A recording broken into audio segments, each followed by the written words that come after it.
direct sur la page de Centrifuge contre USDT. Je sais pas si je vous avais déjà dit bonne année parce que ça fait un petit bail que j'ai pas fait de vidéo. Parce que tout simplement j'étais au ski, j'ai dévalé les pistes aussi vite que le marché a liquidé du retail. Et du coup je voulais revenir sur quelques petites analyses que j'avais pu faire dans le passé. Alors, ça c'était Centrifuge, là je suis en weekly, je vois pas grand chose de beau en weekly. Il y avait cette zone ici de demande qui avait cassé la structure, on est allé chercher un plus haut que le précédent, etc. Donc cassage de structure, continuation de structure, très bien. Ce qui faisait ici une zone de demand range, et puis on pourrait même en dessiner deux autres, donc à savoir celle-ci, je l'ai dessinée un petit peu à l'arrache, hein. Et puis on avait celle-ci aussi qui m'avait pas l'air d'avoir été revisité. Voilà, donc là ici on a ces trois zones dans lesquelles le marché peut aller chercher de la liquidité pour pouvoir essayer de se retourner. En weekly on n'a rien de joli, en daily on n'a toujours rien de joli, on est toujours à la baisse, donc ça se peut que celle-ci soit une zone qui ne tienne pas. En 12 heures on est toujours en dessous de l'EMA8, on n'a aucun mouvement de retournement. Ici justement, la pente de cette EMA8, c'est une piste noire des portes du soleil. Ici, on n'a pas grand chose non plus. Et puis en 2 heures, on commence à avoir sensiblement des signes de retournement. Mais bon, la 2 heures est quand même une time frame relativement faible par rapport à du weekly ou à du monthly. Donc pas grand chose d'intéressant là-dessus pour l'instant, mais ce sont des zones à regarder. Donc dans ces zones-là, on peut commencer à jeter un petit coup d'œil, et si on commence à voir du retournement possible, pourquoi pas prendre des petits trades, mais pour l'instant pas des trades de position, ce serait du day trading ou du swing trading. J'avais fait une analyse sur Gelato, et on va se remettre en weekly. Alors Gelato, voilà ce qu'il nous avait donné en weekly, donc on va commencer à partir d'ici. On avait cassé la structure ici en weekly, ici on redescendait plus bas que le plus haut précédent, mais sans venir casser ce plus bas, qui est le plus bas des 2 dernières années sur cet actif, qui a 11,50, 11 dollars, 0,1150. Là par contre on est toujours en chute libre en weekly. On est toujours en chute libre, il peut se passer deux choses. Ici on avait un demand range, soit on vient chercher toute la liquidité de ce demand range pour partir plus haut, ce qui ferait un espèce de double bottom, ou certains pourraient dire que ça fait un espèce de épaule, comme ça, tête, c'est pas très beau, épaule, tête, épaule, ça ferait potentiellement plutôt un double bottom, mais j'y crois pas trop. Ou alors, on peut faire un SFP de ce lot, donc ça veut dire qu'on va faire un swing failure pattern de ce plus bas. Donc on fait une mèche ici pour venir chercher la liquidité, et derrière on réintègre le range. En général quand on fait ça, ça veut dire que la target, la cible, c'est le haut du range. Donc on irait chercher 0,24. Ça c'est le demand range, hein, mais sinon le range en entier. On a ici toutes ces zones qui ont été des fake out en haut, hein, on pourrait aller chercher les 0,36 centimes. Ça ce serait un beau scénario, ou alors on pourrait carrément aller chercher et SFP les plus bas des 2 dernières années, donc 0,1137. Et là, ce serait très inconfortable. Ce serait très inconfortable, et en général, les trades les plus inconfortables sont les trades qui rapportent le plus si jamais on a raison. Pourquoi ? Parce que là, le risque ratio est extrêmement bon. Si jamais on prend un trade, vous imaginez, on va le dessiner ensemble rapidement, mais si jamais on prend un trade quelque part par là, je sais pas, en fonction de votre risque ratio, quel serait votre stop loss. Mais si on prend un trade par là, et qu'on va chercher déjà C plus haut, voire même C plus haut, ou voire même le dollar symbolique, qui pourrait être une cible atteinte au cours de ce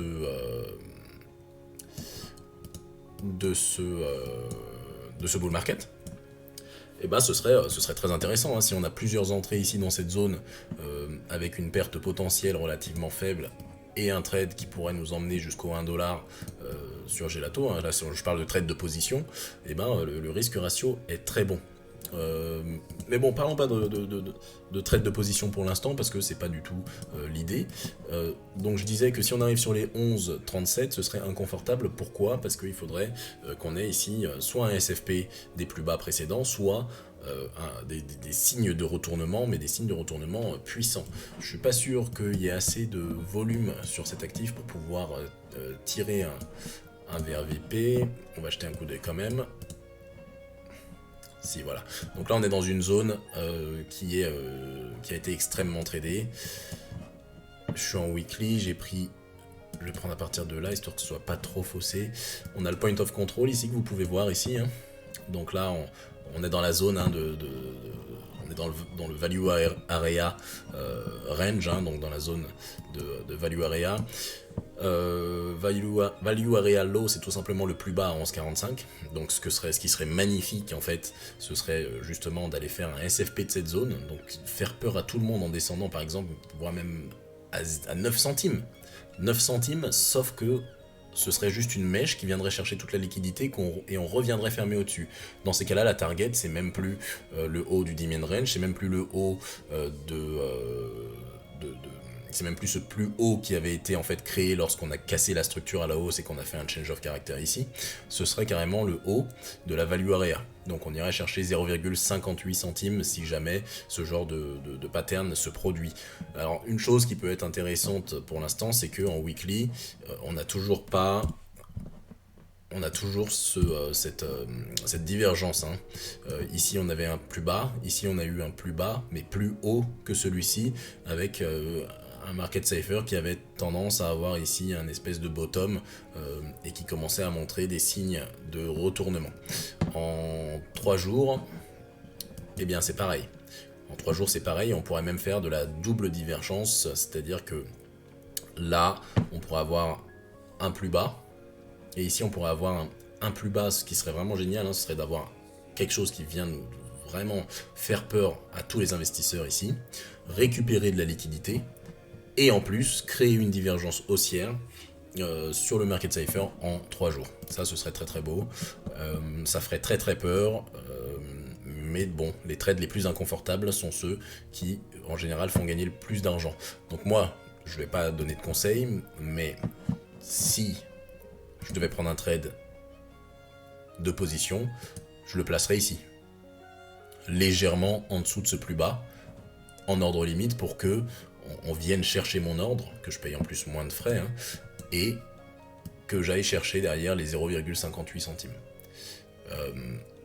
Là, bon voilà, vous commencez à connaître ma chaîne, je parle d'un trade qui rapporterait 420%. Alors c'est des chiffres qui pourraient faire peur à n'importe quel banquier, mais vous savez très bien que ce sont des choses qui existent, que ce sont des choses que j'ai réussi à faire plusieurs fois sur cette chaîne.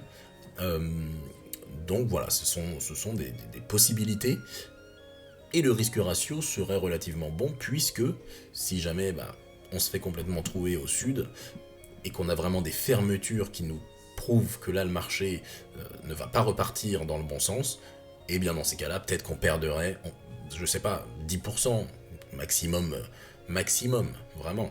Ce serait vraiment sur une grosse position qu'on pourrait perdre 10%, mais bon, ce genre de trade, normalement, on les trade avec 1, 2, 3, potentiellement 5% si on est un trader risqué de son capital de trading.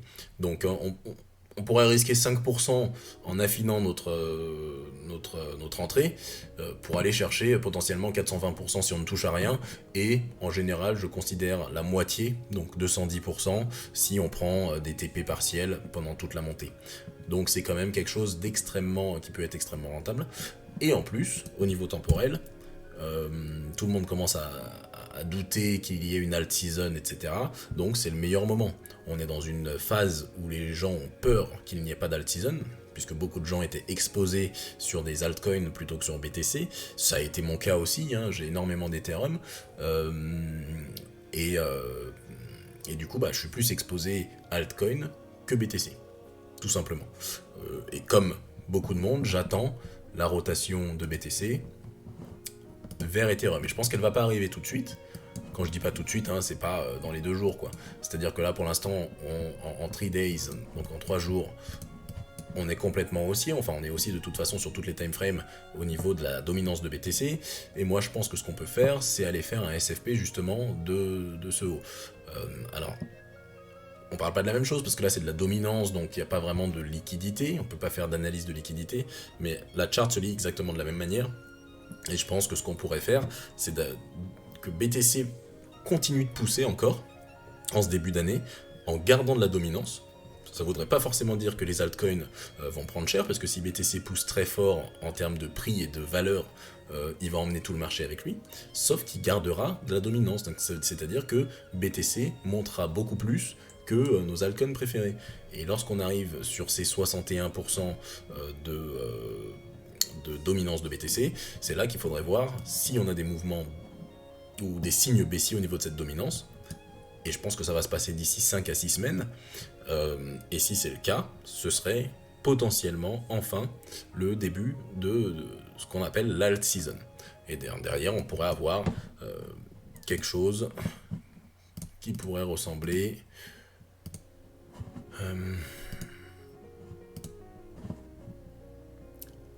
à ça. Donc, hop, on va chercher un SFP. Derrière, on fait un truc comme ça. Et on va chercher derrière une dominance qui descend, potentiellement jusqu'à... Ouais, quelque part par là, vers les 44%. Donc ça, ce serait pas mal. Et en fait, toute cette zone-là, ce serait la zone d'alt season. Donc au niveau timing, hein, je fais absolument n'importe quoi. Hein, j'ai pas vraiment fait ça correctement. Donc j'avais dit à partir de 5 semaines, 3, 4, 5, donc on n'est pas si mal, quelque part par là. Et on aurait l'alt season qui descendrait ici vers les 44% de dominance, donc quelque part par là. Peut-être même un peu plus bas. Et ça lancerait l'alt season et les gains massifs sur les cryptos les moins capitalisés, à savoir les altcoins solides ou les altcoins qui sont dans de bonnes configurations techniques. Voilà, c'est tout pour moi. J'espère que votre portfolio se porte bien. Et puis voilà, on va essayer de refaire encore du 300, du 400, du 500, du 600% sur des trades de position et des trades de qualité.